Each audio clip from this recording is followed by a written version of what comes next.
Hey guys, welcome to Sketch and Brew, where we sip something caffeinated, sketch, learn to become better artists together. I'm Tom. In today's video, I'm going to show you how to shade a front view portrait. Now this is like a part 2 to the previous video I did, where we just went over the fundamentals of how to draw a face, and that resulted in a little bit of shading with the line work. But for this one, we're going all out, full shaded portrait. But before we jump into the tutorial, there's just a few fundamental things I want to go over that'll give us a better understanding of how to shade. If you're not familiar with it, this is the Munsell black and white value scale, a system artists use to understand light and shadow. It runs from 10 at the top, pure white, down to 1 at the bottom, pure black. For shading, here's the breakdown. Values 10 and 9 are the highlights, the brightest spots where light reflects most. 8 and 7 are the lights, broader lit areas, slightly dimmer than highlights. 6 through 4 are the midtones, smooth transitions between light and shadow, essential for depth. 3 and 2 are the shadows. And finally, number 1 is reserved for dark accents, the deepest, darkest points with almost no light. When I'm working on a drawing, I often reference the scale to make sure my shading covers the full range of values. I found that the more variation in tones a drawing has, the more depth and dimension it gains, and the less flat or monotone it tends to look. Next, I'm going to show you the line work for the portrait and break it down into simple planes so we can see how the values fall across them. For this portrait, I'm using a centered top-down lighting setup. This creates a nice balanced effect where light and shadow fall evenly on both sides of the face, perfect for keeping the shading symmetrical. To keep it simple, the top and front planes catch the most light, making them the brightest areas. These fall mostly within the highlight and light ranges on the value scale, with smooth transitions into midtones. In contrast, the side and bottom planes receive less light, so they sit within the shadow range, with the deepest cast shadow appearing right beneath the chin. If you'd like a copy of this graphic, you can download it for free on my ArtStation page. I'll leave the link down in the description below. Since I'm right-handed, I like to begin shading on the left side of the portrait to avoid smudging what I've already done. With the lighting coming from a centered top-down angle, I start with the hair. I add shadows along the outer edges and in the middle where it parts. This helps it look like it's actually growing out of the scalp.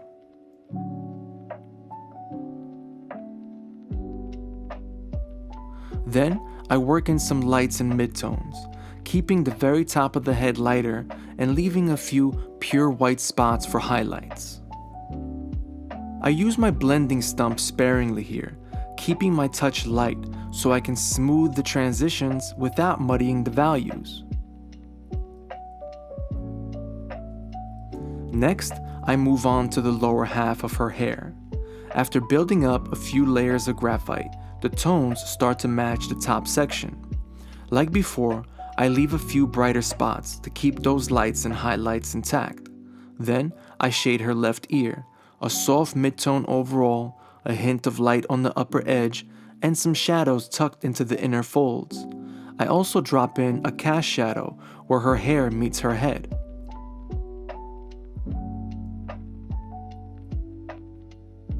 From there, I jump to the face for a bit. Just adding some shadows along the sides and under the brows instantly makes it feel more three-dimensional. I gotta admit, I tend to bounce around while shading, probably because I'm just eager to see parts of it come to life right away. After putting down some light base values on the upper half of her hair and giving them a quick gentle blend, I deepen the shadows and strengthen the directional lines to show the form and flow of her hair.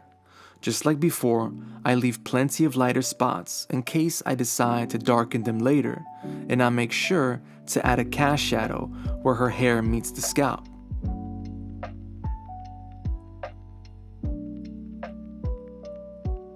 Again, I softly blend the value transitions before moving on to the face.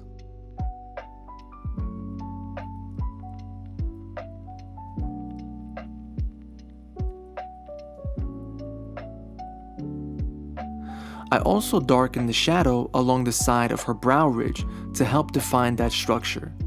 The goal here is to push the realism a bit further by expanding the range of values so it feels more three-dimensional.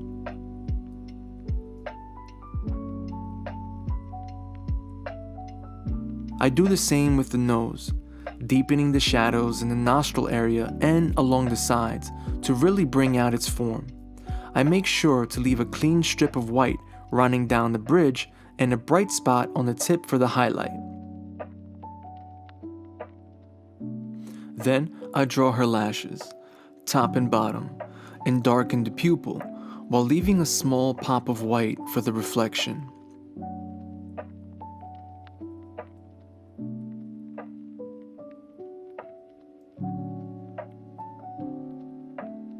Next, I build up more form on the left side of her face by laying in a soft shadow that fades into a mid-tone and then into a lighter value.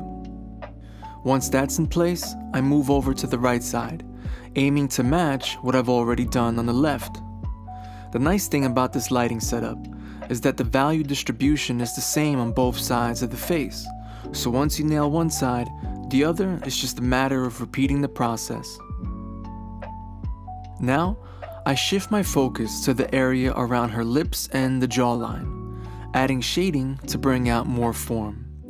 I place a soft shadow just under her lower lip. Then, I add to the contour shadow that runs along the edge of her face. I darken the line where her upper and lower lips meet, and reinforce the shadows at the corners of her mouth. Then I shade the upper lip with a smooth gradient, adding a bit of texture with subtle creases. I lightly blend those transitions, keeping my pressure soft so the values stay clean. For the lower lip, I use a similar approach, but make sure to leave plenty of highlights in the center to give it that natural shine. I grab my clutch lead holder and deepen the shadows in her hair, focusing near the ear, along the sides of her face, and around the outer contours of her head. I switched to my mechanical pencil. This lets me smooth out the value transitions, add subtle in-between tones, and clean up any blotchiness in the shading.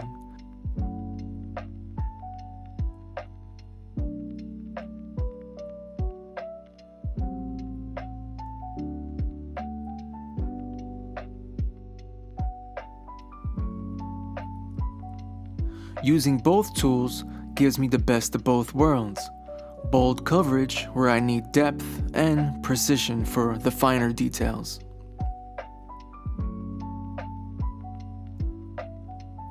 I move on to rendering her neck.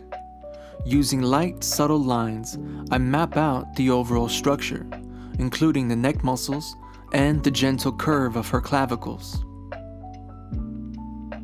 Once that roadmap is in place, I start building the foundational values, shading the sides of the neck and deepening the cast shadow directly beneath her chin.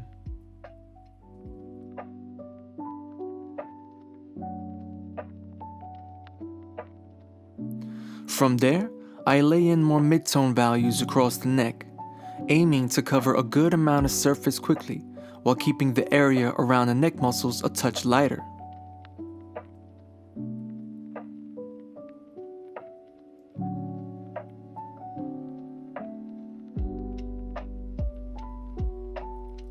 I take a moment to sketch in the lower right section of her hair, adding a few stray hairs that break away from the outline.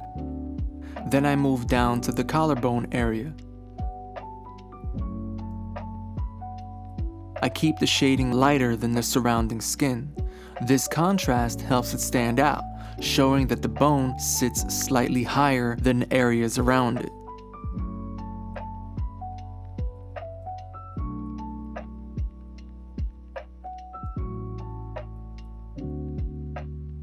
I grab my clutch pencil again and deepen the shadow right under her chin to give the jawline a sharper, more defined edge. I also left a thin rim of light along the lower jaw and chin, as if ambient light is bouncing up from below. Now, I'm down to just a portion of her right side. I start with the ear, constantly referencing how I shaded the left one so I can match the look and keep things consistent.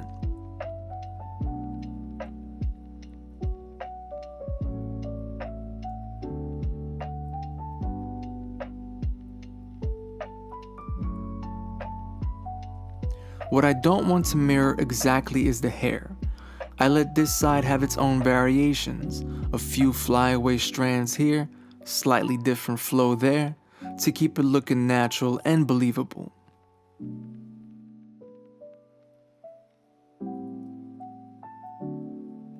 Quick tip, when shading hair, try to work in the direction it naturally flows and use varied stroke lengths. This not only keeps the texture looking realistic, but also prevents it from feeling stiff or overly uniform. Alright, we're almost in the final stretch now. With the base midtones in place, it's time to add some rich shadows while keeping a few bright highlights to bring out that wavy pattern. So, after finishing the piece, I showed it to my buddy Mark. He's an artist too. One of the first things he pointed out was that the contrast in her hair felt a bit too strong, almost unnatural. I had to agree, so I went back in and toned it down, adding more shading overall, especially in the lower section of her hair where it drapes over her shoulders. That small adjustment really helped make the hair look more realistic and dimensional. And that's a wrap for this piece. Thank you so much for watching. If you enjoyed this video, don't forget to hit that like button, drop a comment below, and consider subscribing if you enjoy the vibe here at Sketch and Brew. For the next video, I'm switching things up a bit.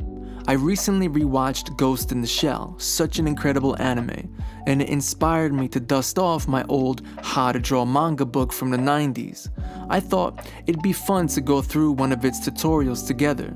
I've never really taught myself that particular manga and anime style, so it's the perfect chance for us to learn side by side, and I hope that you'll join me for the next one.